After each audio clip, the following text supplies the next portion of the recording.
Welcome to Penrose Learning, where we make understanding easy. You start by making sure your iPhone is up to date and that system-level auto brightness is off so the screen won't fight your camera settings. Once done, go to Settings, open Accessibility, choose Display and Text Size, and switch auto brightness off. Make sure to fully close the camera app if it's running, then reopen it.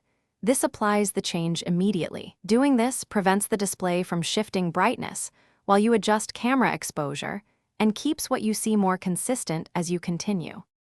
Now focus on stabilizing the camera's metering by locking exposure and focus. Open camera, frame your subject, then tap where you want focus.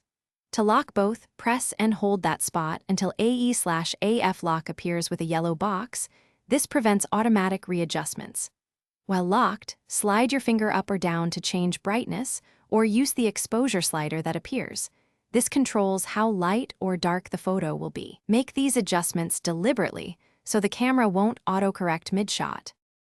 Finish by taking a few test photos while AE/AF lock is active to confirm the camera holds exposure and brightness.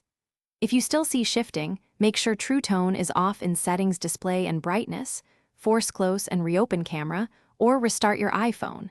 That often clears persistent display behavior. If problems persist, you can reset all settings as a final step, but note this resets Wi-Fi and preferences. These actions resolve most cases where the camera or screen continues auto-adjusting against your manual exposure choices. Thanks for watching. If this was helpful, leave a like and consider subscribing. See you next time.